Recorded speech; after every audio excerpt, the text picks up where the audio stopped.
My name is Olivia and I am a stay-at-home mom. I live with my husband James. On this day. Good morning, James. What would you like for breakfast? Good morning, Olivia, just whatever you have on hand. What's the matter? You seem in a good mood. Yeah, it's our anniversary soon. So I'm just a bit excited. Did I mention that? Oh no, James, you didn't forget our anniversary. Oh no. Actually, we have booked a table at a rather expensive sushi place. Oh, you did? I thought I'd surprise you.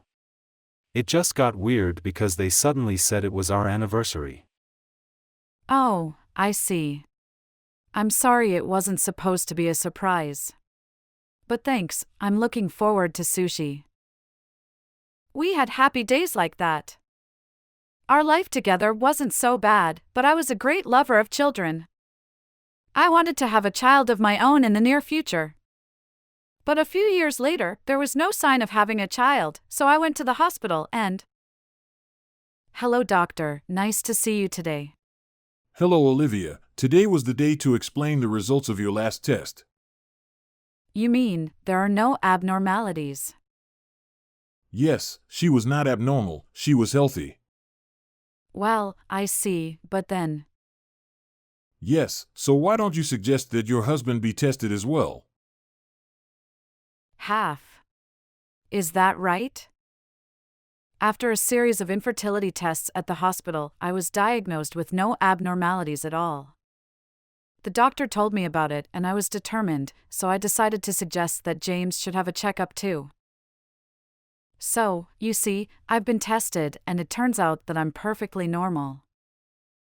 What? What do you mean, nothing abnormal? Well, they say that nowadays about half of infertility is caused by men. So the doctor recommended that James should have a checkup. What? What are you talking about? You don't think it's me, are you joking? I'm perfectly healthy as you can see. There's nothing wrong with me. No, my health, and this is a different issue, just in case. So there's no way it's me. There's no way it's my fault that you haven't had a baby for years, there's no way. It's Olivia, the woman, who's the cause. Don't blame me. Yeah, well, just in case. James became angry with me and assumed that I was the cause of his infertility. From that day on, James became cold and abrupt with me. A year later, James came home in an unusually good mood, and I wondered what was going on. Hey Olivia, listen, I've decided. Hey, what have you decided? I've decided that Olivia and I are getting a divorce. Heh. Oh, ha. Divorce? Oh, she's finally pregnant. I couldn't be happier. I have to raise the baby with her, so get the fuck divorced from me. Is she raising a child, eh? I've already filled in my share of the divorce papers, come on, get on with it. No, wait a minute, it's too sudden, I don't know what's going on. To my surprise, James confronted me with divorce papers because the woman he was cheating on me with was pregnant. I was confused, and James was determined that I was the cause of the infertility and would not listen to me. I didn't care anymore and decided to divorce James and move out of the house. 11 years later, I was in the park because it was a beautiful day and I'd bumped into James again. Is this Olivia by any chance? Oh, long time no see. James. It's Olivia. What are you doing hanging around here? So you're waiting for a pickup? That's a tough one. A woman like you, no matter how long you wait, you'll never get a man. Waiting for a pickup, that's not possible. Can you please not talk to me? No, after 11 years you're really getting old, you're a real old lady. Nah. What's with you out of the blue? You're so rude. 40-year-old infertile single hag, you're miserable. I think you're on course to be single for the rest of your life, aren't you? Hey, haha, you really need to go away. Why, you're happy to talk to your ex-husband for the first time in a long time. You haven't had a good conversation with a man in 11 years anyway, have you? Not really. Even though you're a poor old hag, I'll give you a little attention for old time's sake. So, you know what? Don't be so hard on me. Saying this, James looked at me with a grin. James, who looked exactly the same after 11 years. I was very angry and tried to talk back. Then there was. Mom? Hey? Hey Mom, who is that person? What? Mom. Olivia, have you just changed your name or something? What are you talking about? There's no way. Uncle, are you a friend of my mom's? Uncle, hello. Oh, Emily, you're so good at saying hello. What do you mean? She said you were her mom. What do you mean? There's nothing weird about it. Emily is my daughter. That's a lie, that can't be true. You look after your siblings' children or something like that? So it's like you secretly let them call you mom or something? It's like the end of being a painfully single woman, isn't it? No, Emily is my one and only, my precious child that I gave birth to in my womb, and I told you 11 years ago that I had no cause for infertility, that I've had every single test done and it's been proven. Are you really saying that it's Olivia's child? You're lying, you're supposed to be infertile. No, that's not true. Emily is a real child of me and Olivia. She's a daughter we had right after we got married. Oh, Liam, my husband and Emily's father. Nice to meet you. This is my husband Liam. Are you James, Olivia's ex-husband? Husband. Oh no, you remarried and have a child. Oh, that's impossible. Now you know, I'm not living a miserable life. I live happily with my husband and my daughter Olivia. I'm sorry. Yeah, I have a really happy life. Oh, Olivia, you love me too, don't you? Liam, I need to talk to James about something. Can you go and play with Emily? Yeah, that's fine. But, well, you love me too, don't you? It's okay, I love you, Liam, so just go and play with Emily. Look Dad, let's play together over there. Yeah. Okay, call me right away if you need anything. Alright Emily, let's play tag Dad. I really feel like running. James couldn't hide his shock when he heard about my current situation. I asked Liam and Emily to leave. As they left, James. Look, you two have already left. You have something to say, don't you? No lie, Olivia's not infertile. She's got a husband and a daughter. And they said it was right after they got married. That's a lie. That's impossible. I've had children too, it's not right that Olivia isn't infertile. I wanted to say at the time, is this child really yours? Like I said, there's nothing wrong with me, both on the test and in fact at least that's what I thought, that you were the cause of my infertility. Oh, he's got to be my baby. It's my baby. Because I'm still bringing him up with Luna. I don't care what anyone says, he's my baby and Luna's baby. It can't be anything else. Well, I think it's fine if that's what you want. They say you're raised more by your parents than your birth parents, and I think it's more important whether you have a relationship with them or not than your bloodline. What's with the tone? Am I a child who doesn't listen? Don't talk to me like you're so high and mighty, it's possible you're trying to deceive me. I wouldn't do that. Why would I go to such lengths to deceive you? Just so you know, I don't have anything against you. You're lying. You're trying to set me up because you have a grudge against an unattractive single woman. I just wish you'd change your perception. I'm very happy now, and I can say that I owe it to the divorce I got from you. so I wouldn't go so far as to say I'm grateful, but I don't resent or hate you. Hey, what's with this sense of mastery? It sounds like you're telling the truth. There was no connection between me and James, but there was an instant connection between me and Liam. I don't know why you can't accept the answer you derive from this. James refuses to listen to what I have to say. Then there was. Hey James. What are you doing here? Are you? Are you? You don't mean your ex-wife. Oh no, I'm sorry I took your husband away from you. Well, if you were infertile, it couldn't be helped. Infertile ants are worthless. I heard Olivia got married again and had a baby. What? Oh, I see, that's great. You know, Luna, my son, he's really my child. Huh?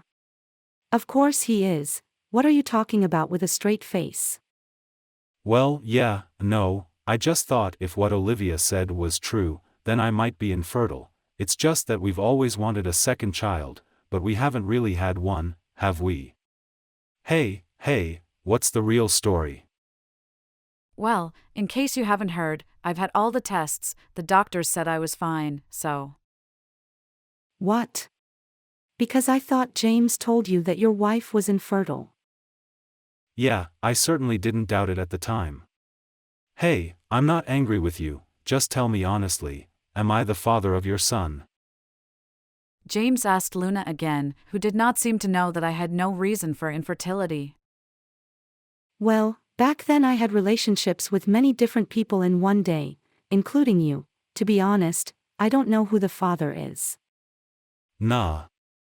I don't know who my father is. Oh, I knew it was like that.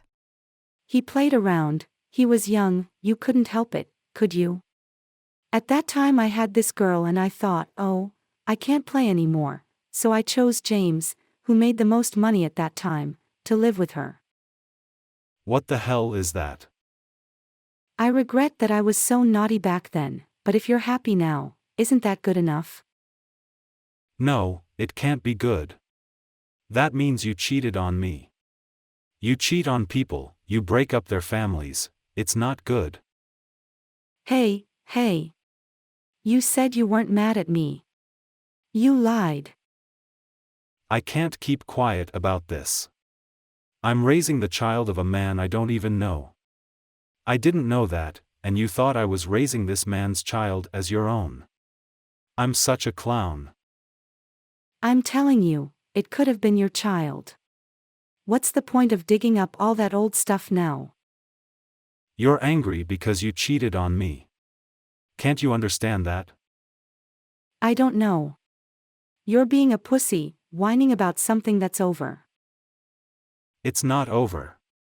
You're raising him in the present. I don't know how I'll look when I see him. You should smile and say, "Hi, it's Daddy." Fuck you. It's the clown himself. They finally started yelling at each other and well, in case you haven't heard, I've had all the tests. The doctors said I was fine, so. What? Because Oh, why don't you go home and talk? Shut up.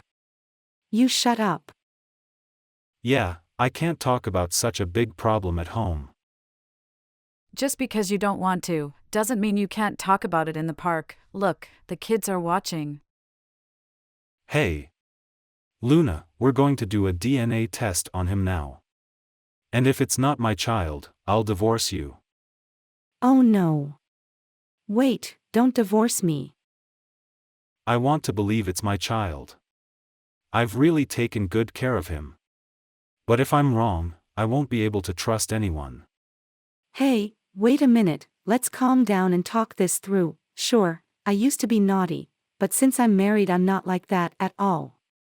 You know, I feel like I'm being denied everything I've done in the last 11 years. Please, I told you I want to believe in you too, make me believe in you. Oh no. Because I can't believe you're divorcing me. There are a lot of kids here, I'll tell you the rest at home, I'm leaving. so James and Luna went home with a heavy heart. After that, their discussions went on for some time and they continued to argue. James was no longer able to treat the child naturally, so they decided to do a DNA test. The results showed that the child was not related to James. James forced divorce papers on a sobbing Luna and moved out of the house. James then rented a cheap flat and began to live on his own. He became suspicious of people after the incident, was unable to leave the house, and was sacked from his job. His phone ran out of charge, and James hadn't told anyone where his new flat was. He never saw anyone and was forced to remain a recluse. Luna, on the other hand, returned to her parents' home with her children after the divorce. She tearfully explained what had happened, but her parents were furious. Luna was scolded and treated like a dependent in her parents' home. She spent her days crying over the difference in treatment between her and her children. And as for our family... Hey Dad, Emily is great. Oh, what's wrong, Emily? You look so happy. Yeah, our Emily is amazing. What's up with Olivia too? And Emily, what the hell is so great about her? You know, she became an itty-bitty show in drawing at the nursery. Oh. That's great. You worked really hard, Emily. Yes. Even on a rainy day, even on a windy day, you didn't give up. It was cool that Emily didn't let go of the brush even when it was raining. No, if my child was going to get soaked by the rain, we should at least give her an umbrella. Yes, I had my umbrella on. Terrible, you thought I was the kind of person who would leave Emily out in the rain. No, no. No, no, no. That was Olivia's way of saying it wasn't good. So, Emily, what kind of picture did Emily draw? I'd love to see it, Dad. Ah, you distracted me. Okay. Ta-da! Isn't it amazing? Oh. You've drawn it beautifully. Do you like tigers, Emily? Hey Liam. It's not a tiger, it's a toy tiger. Tiger? What's the difference between Japanese and English? Not that, toiger. It's a cat, a cat. What is it? Dad, it's terrible. I tried my best to draw it. I'm not very good at drawing. No, it's not like that, Emily. Dad just didn't know anything about cats. Yes, Emily. Emily's drawing is good, not bad. That's why she won first prize, isn't it? Mom's right, Dad didn't know about the cat. No, that's a bit far-fetched, isn't it? Dad, haven't you ever seen a cat before? Dad, I've never seen a cat in my life. So this is a cat. It looks like a tiger. I didn't know that. Ha ha ha, it's so weird that you don't know about cats, Dad. Let's tell everyone in kindergarten about it. Why? That's like telling everyone I'm an idiot. Well, I'll tell everyone in secret. No, that's not what you should be worried about, Emily. Since then we have been living our usual happy everyday life again. That day Emily was bragging to Liam about winning a prize at nursery the other day. Emily was the one who worked hard and won the prize, but I also worked hard and took her to the cat cafe. When I saw Emily's drawings, which she had worked so hard on, I thought of tigers. I still remember how glad I was to have taken her to the cat cafe. Incidentally, for some time after that, whenever Emily saw a cat on her walks, I started telling Liam about the cat in a loud voice. Every time she does this, Liam gets strange looks from people and I feel a bit sorry for him. And so our family goes on with our warm, tender days.